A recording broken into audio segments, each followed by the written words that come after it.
Welcome to the Media Roundtable Industry Edition, where we go deep on the secrets of the craft and give you the inner workings of the audio and podcasting and video podcasting industries, breaking it down on behalf of the chief audio officer. That is the person, the marketer who is responsible for making campaigns successful on these channels. They're unique, they are not like the others, and they all require a little bit of nuanced understanding. And so we try to talk about what's going on in the marketplace and come together to give you best practices and perspectives so that you can be more successful in those efforts. Today, we have a lot to talk about. Last week was Podcast Movement Evolutions. Podcast Movement is arguably the leading conference that happens in this field that we call podcasting. And I think, it's hard to disentangle what is our own involvement in that event, because I think that, as a unified group with Oxford Road and Baritone One coming together, we made a lot of noise at this event, and I think we should give that some time to unpack while we're all here. But we weren't the only ones there, and there was a lot happening. There's so much changing in this industry. So we had, probably a dozen folks on the ground at the event, covered a lot of panels.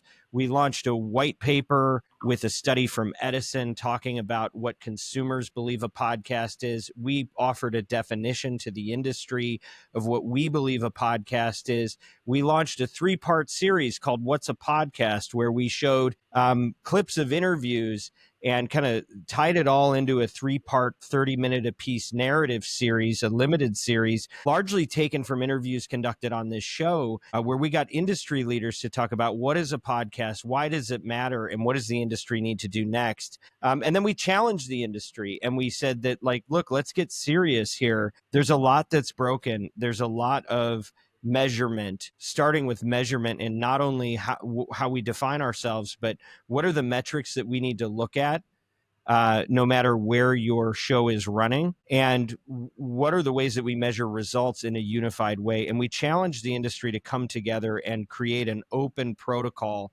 that accommodates that, whether you're looking at results from a YouTube show that is a podcast or it's something that is fed through an RSS.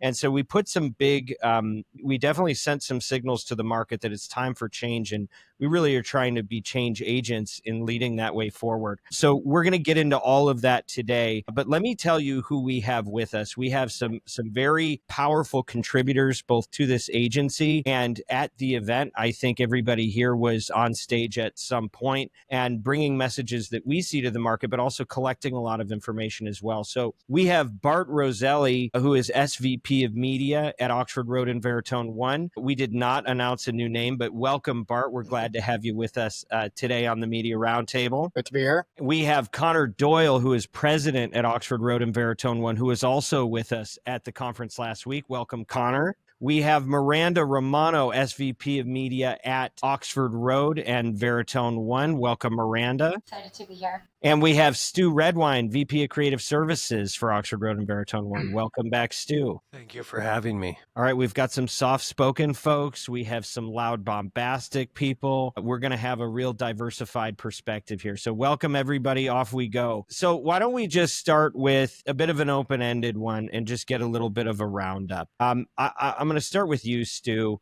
What were the key themes that you keyed in on at the event overall? Well, thank you. The main theme is that something you talked about in your talk, which is the Wild West era is officially over. Kind of. It was funny. I had some conversations with people about that as well, that there is still some unknowns, but the real push right now is for the industry to grow up. And that's what you called for. Cleaner data, standardized measurement, less gatekeeping. You nailed it. And it wasn't just you talking about that. I think you put to voice the zeitgeist of where podcasting is at in 2025. And were you hearing that type of a message in some of the other sessions that you were able to attend? Yes. For sure. Because especially the room that I was in as I was waiting for my session to start, I was listening to other talks because I kept going back and forth, and it's a resounding theme, this measurement piece, and just this idea of it's time for podcasting to grow up. It's a serious channel for folks, particularly in light of the podcast election. It's a very serious space. Well, what was interesting, I was watching the main stage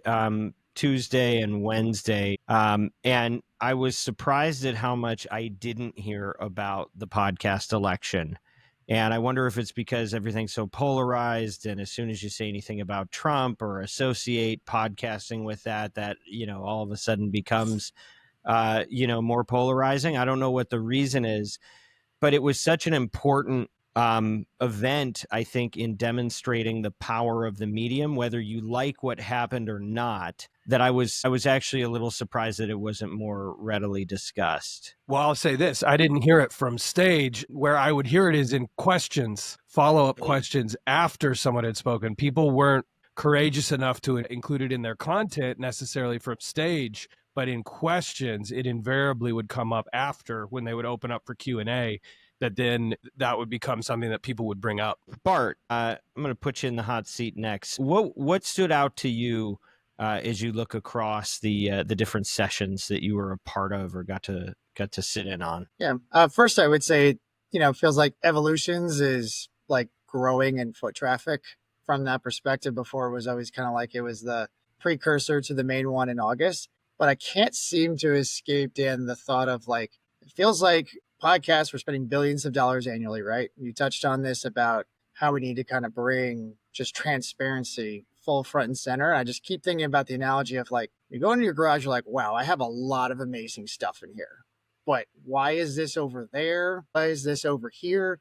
Feels like this could really be highlighted and looked in a better way if we do a little bit of cleanup. And it feels like that was like just the analogy I could not escape out of it. Still tons of excitements in the channel and why we're spending billions of dollars, but it felt like one of those ones where like, hey, we hit this point where we really need to do some strong control checks and put this in place if we're going to go from 3-4 billion to 10 billion next. Yeah, it's interesting. And, one of the things, I've been doing so much research just in preparation for everything we put out in this event. And, we kind of got stalled out around the $2 billion number domestically. Like for a while, I felt like during the pandemic, every year it's like, oh, we're going to have more billions next year and more billions next year. And then all of a sudden it's like, no, actually, just kidding. We're going to stay here for a while. And when you look at the confusion around definition and you think about like Google, just clean example, they know how much revenue comes from what they categorize as a podcast. And I am positive from the projections I've been able to run, that is not reflected in the $2 billion, right?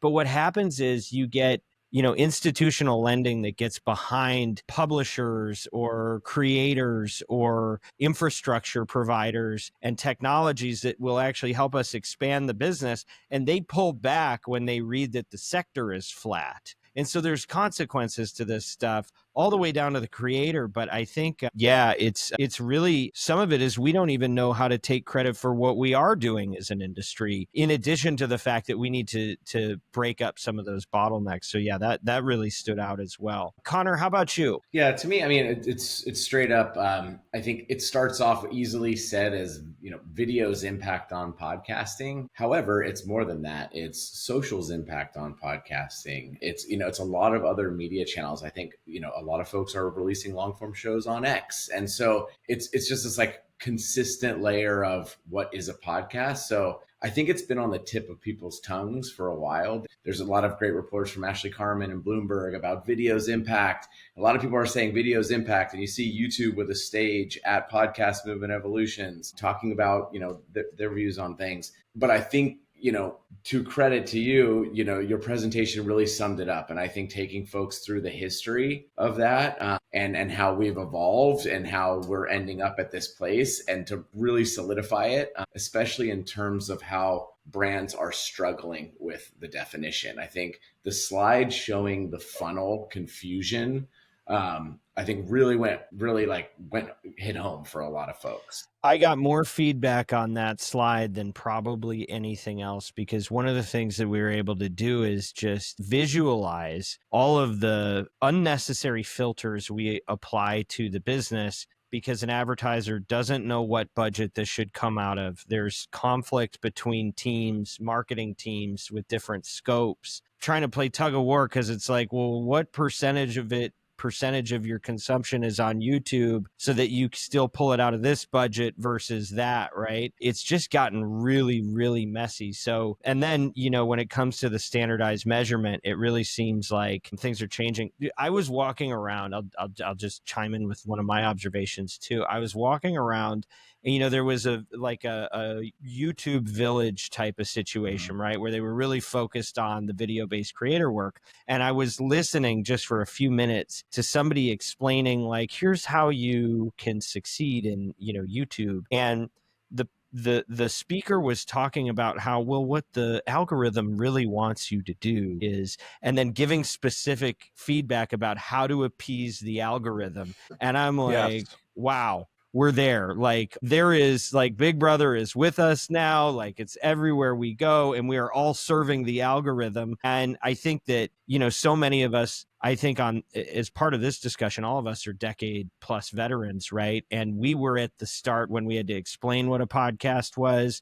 before we have to figure that out again. And, but it always was such an indie thing. It was always such a place that wasn't like having to adhere to like one constituency or one entity. And what's kind of crazy to see, and look, there's good that comes with it too, the expansion of the channel, the ability to promote. But with the shift to video and all of these platforms, that a lot of that independence is at risk of being lost as people start to cater to the algorithm and not to their community, which I think is part of where the magic came from, right? And that's why we also want to make sure we keep that stuff intact, even as we evolve to accommodate the algorithms, right? Audiences over algorithms, Audience over algorithms. That's what our advertisers have been trading on for so long, right? Is a leaned in experience, the benefit of someone seeking out content or a particular podcaster, and finding something special and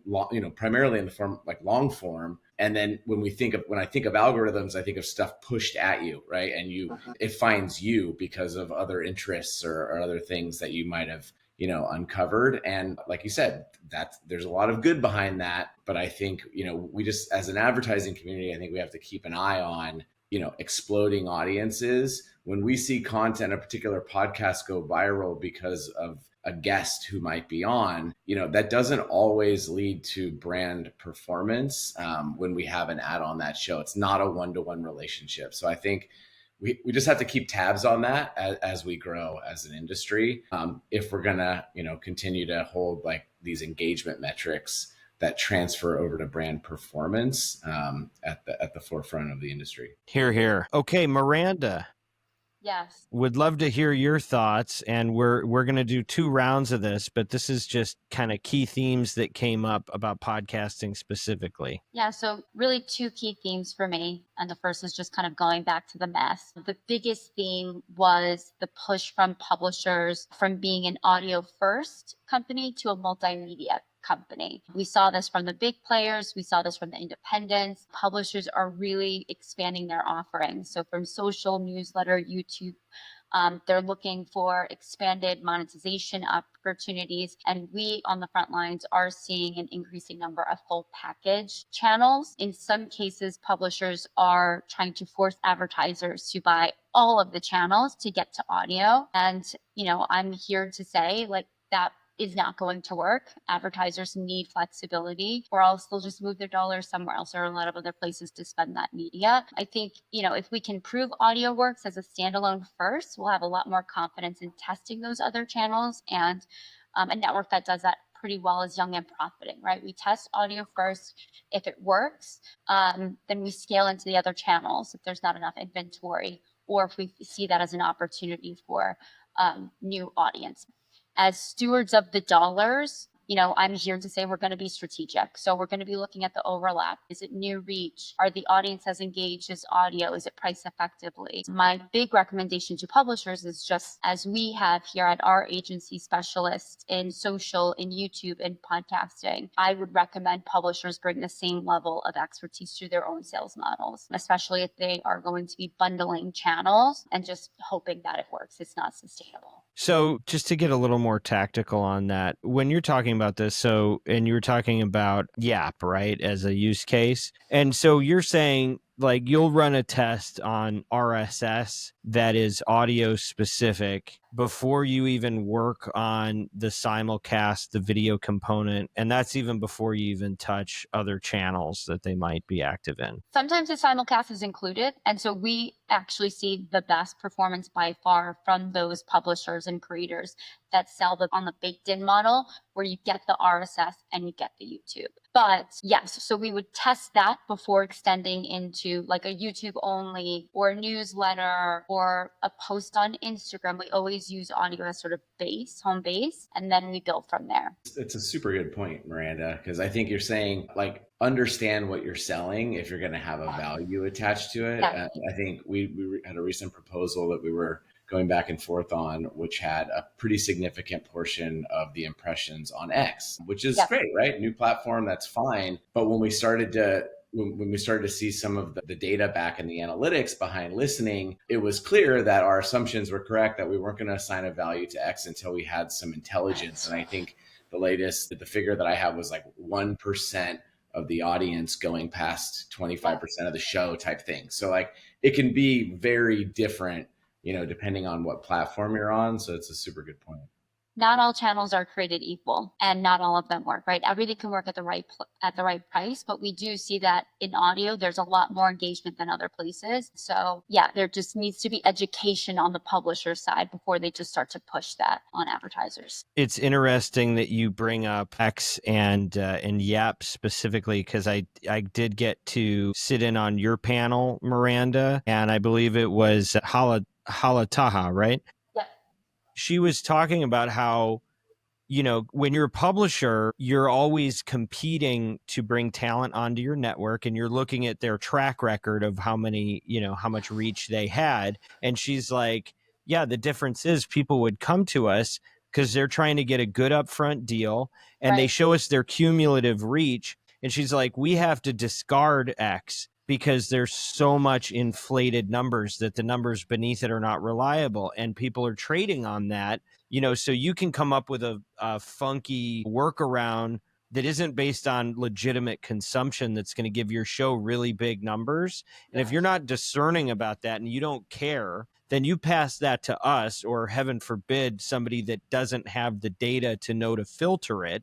And then you end up buying fake impressions, and the show never reaches its full potential for what they thought they were buying because it was based on bogus numbers. Yeah.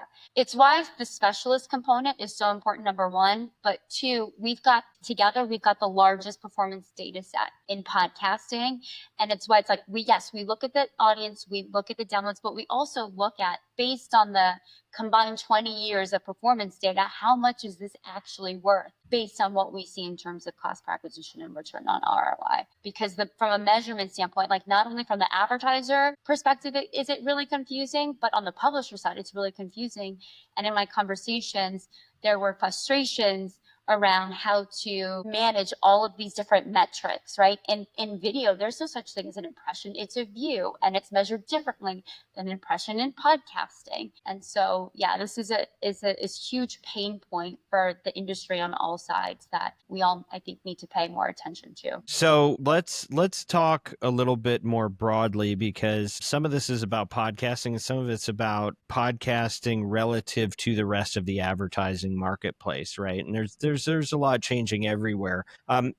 If we think more broadly, Stu, going back to you, what are some of the themes that stood out? For advertising in general, I think it's that the volume of meh is too high, that the extraordinary cost of being dull, that was making the rounds earlier this year. And what I'm referring to is with all the AI tools, if humans were able to so successfully create advertisements that 84% of them are forgotten completely and not remembered or correctly attributed, when you put that in the hands of an intellect that's vastly superior to ours and can work at a much faster speed, we just see more and more of it. And zooming in, relating it to what we do, and particularly to podcasting, I even posted something on LinkedIn where, podcasting doesn't have to become commercial radio, but man, as you listen to the breaks, that is what seems to be happening. It's just an increased number of breaks, increased ads in the break. And then, like I'm saying, it's with the tools that are out there, you can create a spot with music and sound effects and great human sounding voices, but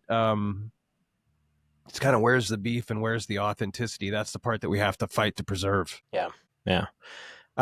Okay. How about you, Bart? Yeah, I think I think a couple of years ago, kind of felt like there was this unlimited spigot of money going out to acquire big name talent. And I think everybody kind of came back and realized, wow, I got to manage to some kind of profitability baseline from a sales perspective. So hearing from the partners was that we are going to be more intentional and strategic about who we're going out to sign. That doesn't mean there's not going to be show movement and acquisition and growth and support. It's just not going to it's going to be done with a little bit more of a careful lens, which we echoed the importance of. Just because you paid $2 million in a guarantee up front doesn't mean our clients are going to absorb that cost of goods on their side. So we support and promote that. And we want to be there to help support in any way from that perspective, because it is math. In the end is, yeah, it costs this.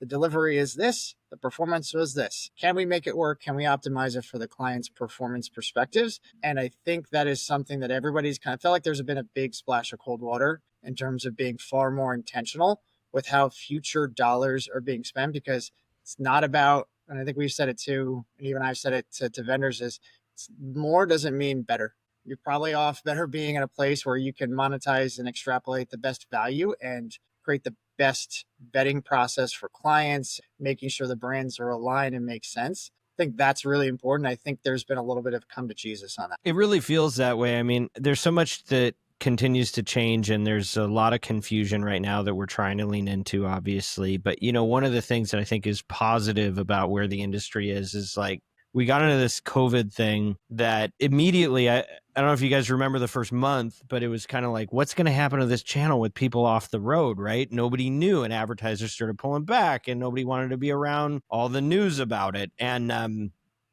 it was like, oh no, this is durable. This is here. And then all the money started, then the dumb money came, right? And they started pouring all these, there were these space races just with endless budgets, because everybody made the assumption that it always goes up and to the right forever and all downloads are legit and all famous people will be Joe Rogan eventually, right? Some faulty premises. And then we came out of the pandemic, and I think the industry got a bit of a hangover, and Pete did his thing at Podscribe that recalibrated a lot of the fake downloads that were getting counted. And that kind of like shook everybody. And I think that cost some people some money, and investments started to pull back.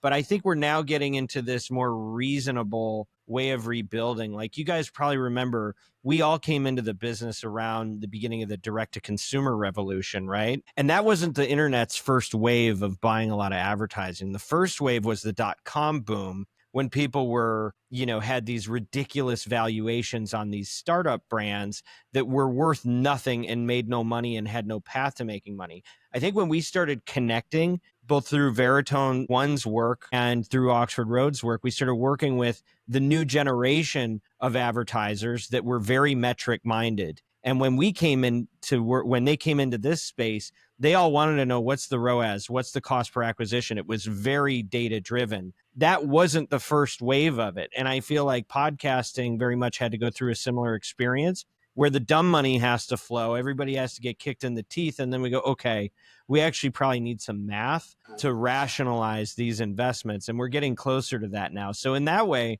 I feel like we're moving in the right direction. Maybe. We'll see. Conor, how about you? What other themes did you pick up? Well, I think, podcast movement evolutions is about kind of what's next. And it seems to lean more industry folk for me. And you see a lot of like solid publishers there and sales reps out there. And that's one thing that was highlighted to me a couple times is, with as we improve technology, and to Stu's point about AI with creative, like the relationships at the heart of this industry are, have carried this through.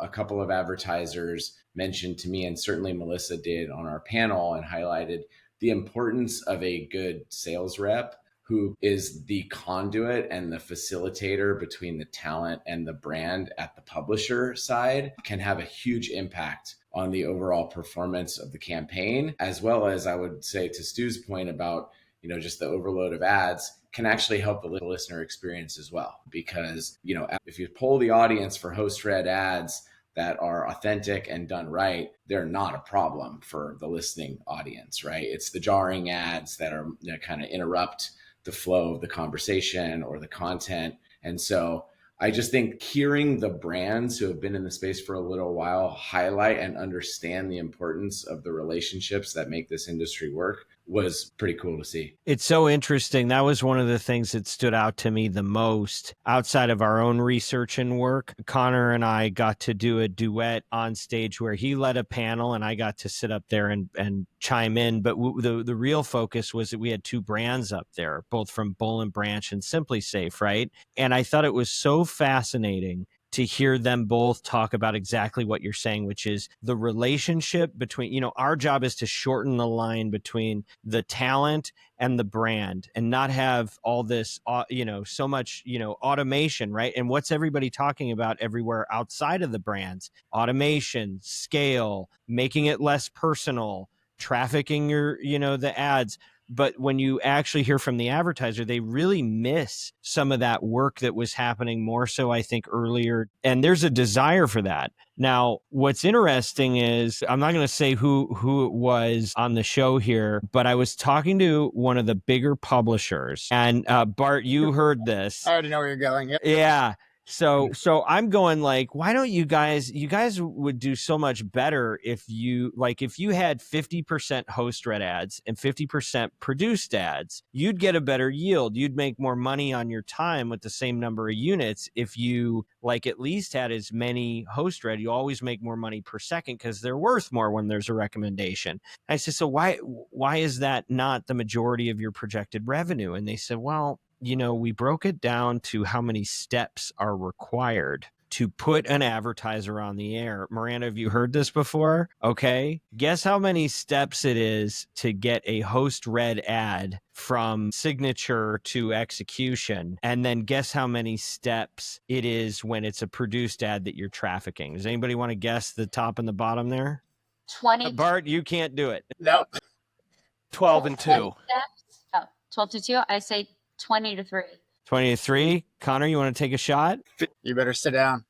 It was about 80 to 20. Wow. Oh my. 80 to 20. But, look, that's where there's opportunity for innovation. How do you do it in fewer steps? How do you, some of the things I think we've been able to collectively create in the process of building this business, this collective business, is figuring out how to remove some of those steps. What can you syndicate when you're informing networks and hosts? Can you do that in broadly and then get more narrow in some of the other nuanced execution steps? But it shows that there's a legitimate reason why the market continues to pull towards, the efficient execution and not just all the talent driven creative. But the advertisers certainly appreciate and put a premium on the value of those relationships. It's really interesting. Especially when, it's sometimes that reach out from a rep can spark a deal, right? Where they have knowledge that a talent has moved recently and they need a home security system. And, generally it's the right audience. And we give our, hey, POV and recommendation based on what we've seen and our analysis of the buy and the ad unit and all of that stuff. But when you have a story like that, you're like, hey, this deserves an opportunity to be shared with the audience. And so I think I'd like to see the evolution of the space kind of go towards more avails and RFPs that are more, kind of talent based. We did that early on with an Uber campaign that I just love, which was about, who has had a positive driver experience and are you willing to talk about that on the air? Like that's it. Right. And it was just a wave for a couple of weeks of talent sharing their stories. And we had one situation where the driver was listening to the talent and DM'd them on Instagram, just like that kind of thing can really be neat. Yeah. I was going to say, Dan, I think there's let's not also forget about what got us here. Like those connective tissue points was what made things pop. And when we say pop to the point where a client says, where did I run? How did I get so many orders today? Where did that come from? That is really important. As we continue to commercialize the industry, we have to make sure we don't develop atrophy in terms of the things that got us here. And I think Conor's example is right on point. Is we talked a lot with our partners about hey, yes, let's fine tune RFPs and do that. But help us understand why this talent, there's tens of thousands of talent And when you start looking at it from like what makes sense for each brand, we need to know why it's just a yes. That's great. You said yes. We always say all the time, and we've talked about it before, like we love when people say no. It means you actually read it. It means you actually cared about what you were doing. So we talked a lot about like how if there's ones on here that maybe don't perfectly align with the RFP, fight for it, rationalize, tell us why that it doesn't make sense, because it's not black and white. If it was that easy, everybody be doing it. So help us understand why this talent, when a client is looking at, hey, I've got 40, 50, 75 options to look at, why this person over somebody else.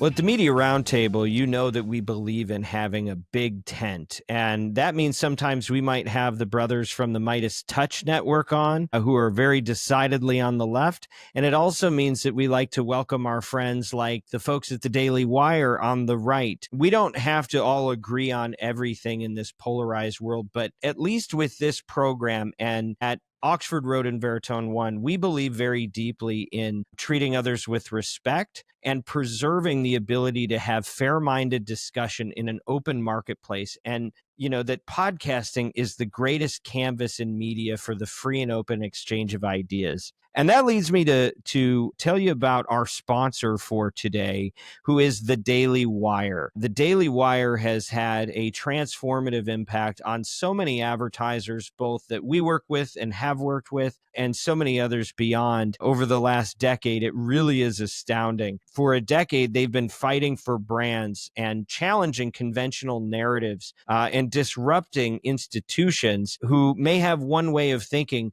that they're bringing a challenge to. And you know what? My view is if I can't listen to somebody's perspective about an issue because it might disagree with my own, then I probably have some blind spots. So it's worth considering the importance of the conservative view in the podcast ecosystem if you're an advertiser. But this really isn't about getting you to listen. This is talking to you as a marketer, as a chief audio officer. If you're responsible for driving results for your business, you really need to be giving the Daily Wire a look. They have some of the most influential conservative voices in the world, and really they're still just kind of getting started in many ways. You know, names like Ben Shapiro, Matt Walsh, Michael Knowles, Dr. Jordan Peterson, so many more. These guys have had a real impact. And they also have premium content that they put out. They have films, they have children's content. But again, let's just talk about it from an advertising standpoint, okay? I was talking to some folks on our team about working with the Daily Wire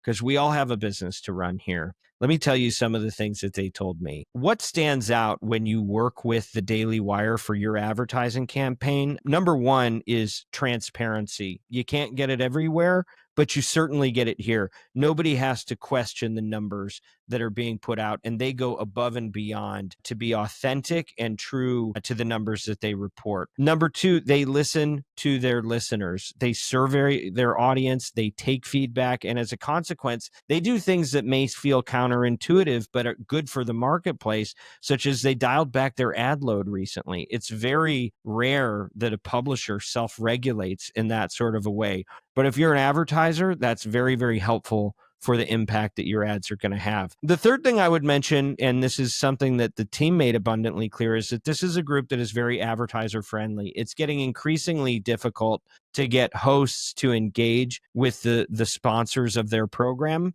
but not at the Daily Wire.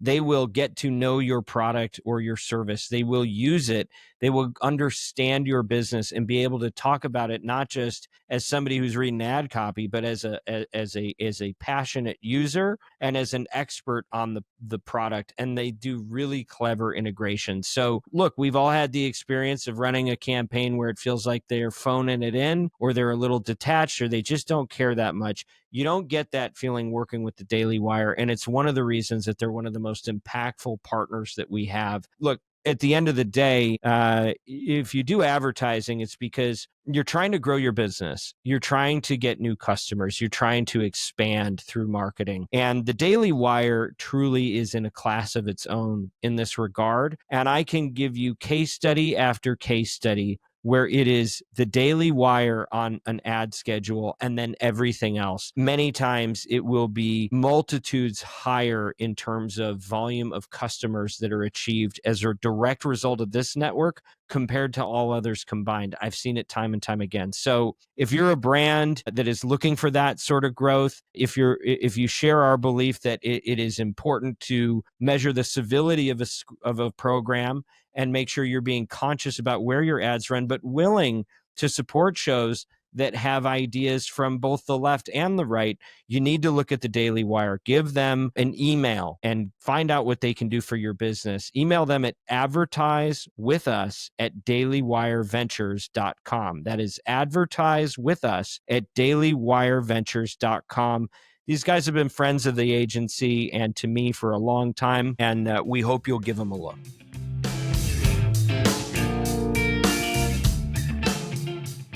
It's so fascinating, and we've been talking a lot, I think, inside of our organization just about like where are the areas that we need to intentionally speed up and where are the ones that we need to intentionally slow down, right? And that's a great example of, if the talent actually takes the time to be discerning about who they're going to partner with. Like, I think when many of us were in radio, there was a known process where you had to convince the host to say yes to putting their name on the line, right? And I think we've seen a lot of degradation in that. And then it was like if a host endorsed two competitors, that was a scandal. Right. And today it's just like there's networks that are just throwing them out like whatever. They didn't run in the same show. And it's like, wait, you like State Farm and you like Geico? How does this, how do they both help you in your lives so much? But, and then when we see things like, look, these are just rumors still, they haven't confirmed it. Right. But YouTube, according to Semaphore, is apparently considering doing dynamically inserted host reads. Right. And so how does that work when you've got one network representing you for your RSS feeds for a bank of inventory? And are they supposed to stay in coordination with the automated Google platform where you're just like bidding things out and they have to accept it? And that's how you're going to deal with category separation? Like, do we even care about that? Like, is the integrity of the host dead to the point where like the marketplace is no longer evaluating how much their own credibility is like really involved in this process? And so, look, this is why I think we'll all stay employed for a long time, because you need human beings to pay attention to this stuff and to care about it and to not do the thing that is most efficient and to fight for the brand that is getting shortchanged by all the races toward efficiency without discretion. Miranda, you're last on our round two of observations. Well, there are two, and I'll start with the one most related to adding layers from the creator. So a big trend or theme this year, and I've heard it from so many different people, is third-party sellers starting to get into the mix and causing major headaches. I think as podcasting has become more mainstream, has got a lot more attention, and YouTube creators come into the space, they're bringing their fragmented, messy sort of sales structure with them. We know a lot of the YouTube creators, they work with multiple different sellers, and it just creates such a lack of control and confusion. And it's even happening with legacy podcast networks. People are coming in claiming to represent inventory that they don't. So the advertiser goes through the whole RFP process only to learn that they can't actually execute against it. So it's risky for advertisers. And if you're buying direct, it's important just to do your research and just get as close to the creator as possible. Well, and Bart and Conor, I think you guys have great experience working with talent agencies and a lot of those third parties. It's interesting. At Oxford Road, we started the agency mostly doing podcasts and radio. Streaming hadn't really become a standalone yet. And then YouTube came right behind it when the MCN started to form. And for us, we went in and that was a very fast growing part of the business. But when they all imploded, it was such a disaster to try to figure out who to talk to and how to get fair pricing and how to get, make goods when you needed them. And arbitrary price changes based on nothing and cost per impression that we backed out of it for a while and then came in a little later, but you guys really hung in there and worked through that. What can you share just about the complexity of the third parties that get involved that you wouldn't necessarily have with the traditional go-to network, purchase the ads and let them place the business? Look, I think, our goal is to get as close to the creator as possible. And sometimes that can be through various sources, as you point out. And sometimes creators have a flow with one party who sells them and a flow with another, or a type of ad unit or a type of asset or a guaranteed structure on views or, something a little different. So on one hand, to your point, Dan, it can be more challenging in terms of executing on a campaign like that. We have collectively found the benefit for our clients and the ROAS that we can generate and the opportunity for them is worth the extra effort essentially to activate there. And so I think there's also, just general opportunity in a chaotic marketplace. Sometimes when we tried to bring our organizational structure to YouTube and, we're still trying to do that, I think, but I think that's what we've been working towards. That's my attempt at an answer on that one. Bart, I don't know if you have anything else to add. Yeah, I would echo that, Conor. I've been battling that for many years with the team. I think there's an opportunity there. It's really about how do we commercialize this to make it efficient and effective. It takes a lot of manpower. It is not something that's click this, do that, make this call. And I think there's several different ways, and one is through education. And I think that's where we spend a lot of time with the talent agencies is they were like, hey, I want to get the most amount of money in the shortest duration of time and not worry about the renewal, but then have a conversation later and be like, oh, don't worry about what happened before. It's like, oh, we're going to worry about what happened before. There is a method to the madness of what we're doing here. And the more we can educate them, they said, look, we don't really understand performance marketing. Many of the talent agencies have just flat out said that. And they're like, it's going to be hard for our ship that's been done the same way for 30, 40 years to steer in this direction. But like, there are people that are committed to figuring it out because they see the money. They see the opportunity coming in. And I think it's our jobs as stewards to make sure that we promote that line of delineation with networks and how we work with talent across different distribution platforms and help them move forward, because every year it gets a little bit better. We want it to move faster, but that's going to take a lot of time and effort and a lot of collaboration, to be honest. It's like that long-term partnership is what I guess that's where the revenue can really be generated and the partnership can maximize. I think that's what podcasting's done really well, as like getting those long-term agreements in place, where YouTube is kind of, the creators got used to just like a lot of one-offs and how do I get the most that I can today for that video or that integration. And so changing that thought process is a battle. Well, that's interesting. So, because it's more of a Hollywood mentality where, I mean, and hence the agents are in it now. And, their business is so hit or miss that it's not like you can go, oh, well, this talent has a track record and we can expect these returns, reliably. All you got to do is put them in this movie. Everything's a one-off, right? And so they've just got to go for the biggest deal they can ink and not really worry about what comes after that. But we're in a business where we're creating annuities, right? And we need that predictability and that reliability so advertisers feel safe investing because they're counting every dollar and not just waiting for a tent pole, every 11 investments to hit. They need to have a little bit better batting average, right?